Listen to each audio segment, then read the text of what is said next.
আসসালামু আলাইকুম। WhatsApp guys, আমরা এখন নদীর ওপার যাব সিলিকন হাউজিং এ। এখান থেকে ট্রলার আছে, ট্রলারে উঠবো। তো ট্রলারের ওপার যাব, আপনাদেরকে দেখার চেষ্টা করব যে ওপারের কি সুন্দর ভিউ। তো চলেন, এদিকে আমরা যাচ্ছি, আসেন। এখন চলে এসেছি ট্রলারের কাছে। তো আমরা এখন ট্রলারে উঠবো, উঠে নদীর ওপার যাবো। ওপারে যা আপনাদেরকে দেখানোর চেষ্টা করবো যে ওপারের কি সুন্দর ভিউ, অনেক সুন্দর ঘোরার জায়গা আছে। আশেপাশে ট্রলার আছে অনেক, ওপার যাওয়ার জন্য 10 টাকা করে, আপনার একজন ওপার যাইবে 10 টাকা করে নিবে। তো আমরা এখন চলে আসো, চলে আসো।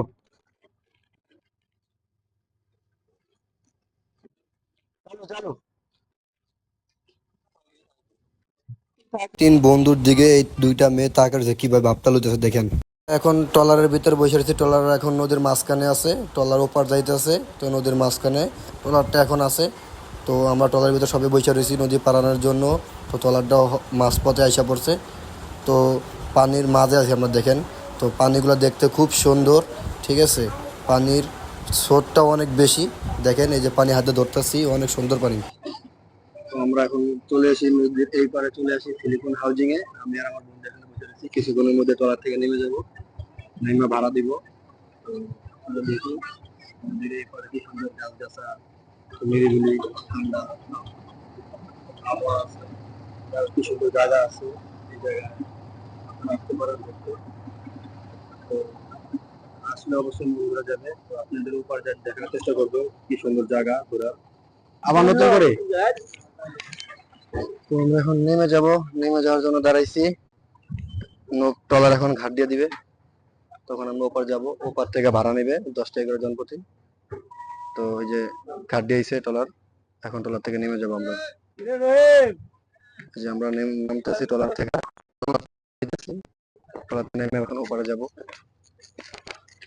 তো এখানে যা ওই পারে ভাড়া নিবে জনপ্রতি 10 টাকা করে, 3 জন 30 টাকা। কি শুরু করছো এগুলা? হ্যাঁ, ভাইরাল ভাইরাল। রামগো, এই যে হয় এই যে টাকা। তো আমরা এখন টাকা দিয়েছি নদীর পাড়ে আইসা। বিচে পাও যাও। তিন বন্ধুর ভাড়া দিয়ে ফেলেছি। তো দিয়ে এখন আমরা চলে যাব আর ভিতরে যা ঘুরবো, সিলিকন হাউজিং পুরাটা দিকে ঘুরবো। তো ঘুরে আপনাদের দেখানোর চেষ্টা করবো, দেখেন সেটা কি সুন্দর ভিউ। তো আমরা এখন খাড়া রয়েছি, বন্ধু ওখানে খাড়া রয়েছি সেজন্য। তো এখন সামনের দিকে হাঁটা শুরু করছি। এবার আসার পরে কি সুন্দর একটা হরিণ দেখতেছি, একটা না তিনটা হরিণ আছে। তো এটার ভিতর 3টা হরিণ আছে, আমি দেখেই তো মানে অবাক যে এই পারও হরিণ পালতাছে। তো আপনাদেরকে দেখানোর চেষ্টা করবো হরিণ গুলা। তো এদিকে বলছে যে তিনটা হরিণ আছে, তাহলে তিনটা হয় 9টা। আমার বন্ধু ভুল বলছে, বুঝছেন নি গায়েস? এই স্বাভাবিক তিনটা আর কি হরিণ, হরিণের বাচ্চা হরিণ। এদিকে এখানে বুড়া হরিণ আছে, বাচ্চাও আছে।